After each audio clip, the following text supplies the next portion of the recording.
Welcome guys to Talk Football with Tyrone. Here we do football analysis, player analysis, tactical analysis and football podcasts. So multiple media sources including Fabrizio Romano have tipped Mauricio Pochettino to be the top contender to become Chelsea's next head coach. In our video today, we are going to analyze Mauricio Pochettino's playing style. We are going to look at how he sets his team up, both in the attacking and defensive side. We are going to thoroughly analyze his tactical analysis.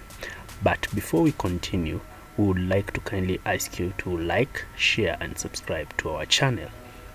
Mauricio Pochettino uses various kinds of formation.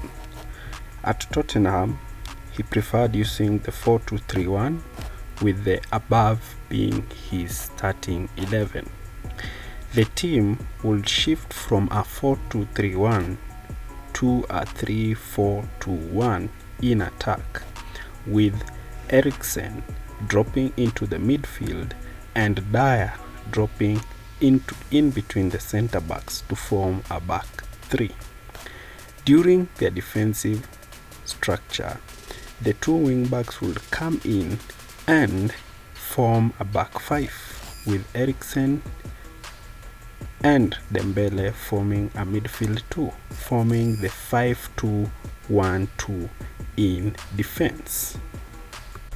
This limited central progression. In the above clip, you can clearly see Tottenham in their 3-4-2-1 shape.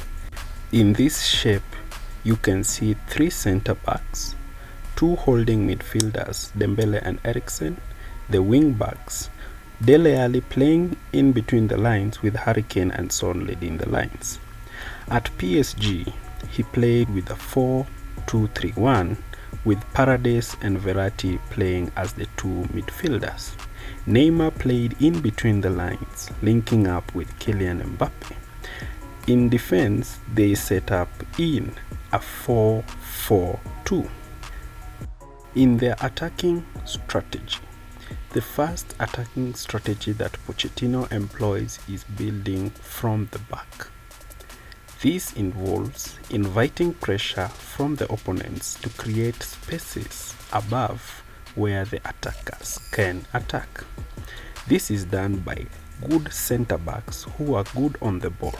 At Tottenham, Toby Alderweireld was good with the long balls and therefore was able to pick the runs of Son and Lucas Moura in behind opposition defense line. You can see from this clip here that Alderweireld has already started to launch a long ball to pick out Davies, who was playing as a wing back. At Tottenham, Pochettino was not afraid of going long. This is because of the presence of Harry Kane, who was able to drop in midfield, receive a long ball from the goalkeeper or the centre back and link up with Heung-min Son, or pass the ball back to Christian Eriksen, who would play a first time ball in space for the runs of Heung-min Son and Dele Alli. From this clip here, you can clearly see that Toby Alderweireld playing an accurate long ball to the dropping in Harry Kane, who lays the ball off for Heung-min Son, who makes a free run at on goal. At PSG, Pochettino was gifted with technically good midfielders on the ball in Paredes and Verratti.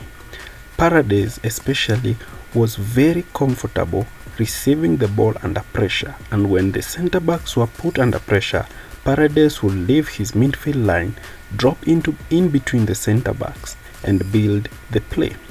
Paredes had accurate short passes and long passes and was able to pick the likes of Neymar and Verratti, who are playing in between the lines with clear, intricate passes.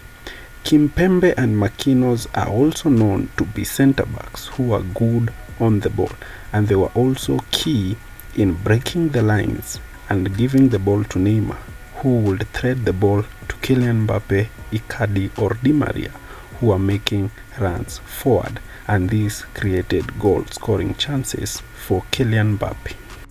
At Tottenham, when they managed to break the first line of pressure, Tottenham would build through their centre-backs in Toby Alderweireld.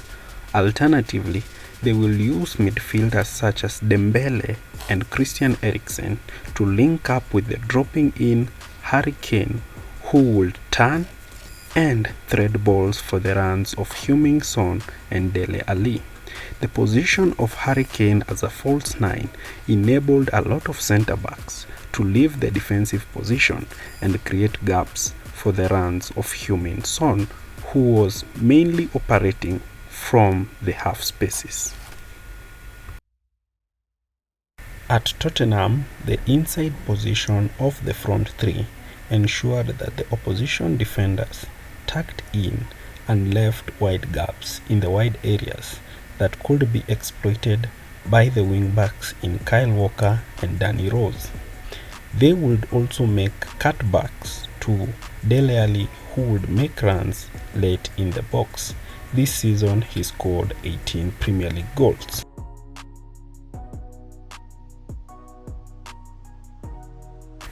At PSG, the main aim of the centre-backs was to pass the ball midfield to Paredes. Paredes was good and accurate in breaking opposition lines. He would find players in between the lines with short, intricate passes.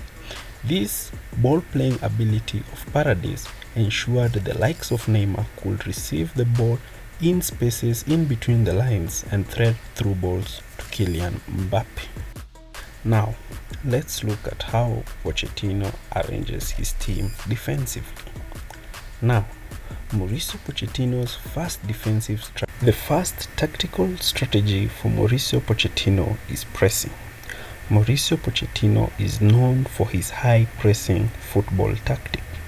This involves pushing his players upfield to win the ball as fast as possible. Mauricio Pochettino's preference for young players can be attributed to his high pressing football.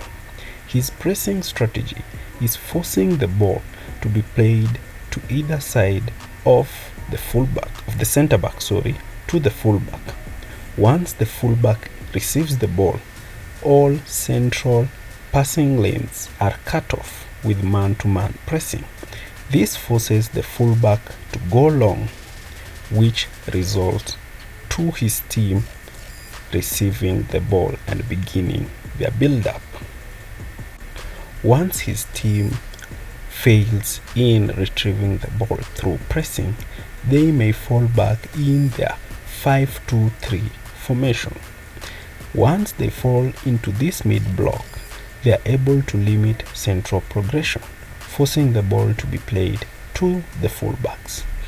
When the ball is played to the fullbacks, a touchline press is initiated where they recover the ball and immediately launch counter-attacks by playing the ball to the spaces behind the defensive line for the runs of Heung-min Son and Dele Alli or Kylian Mbappe.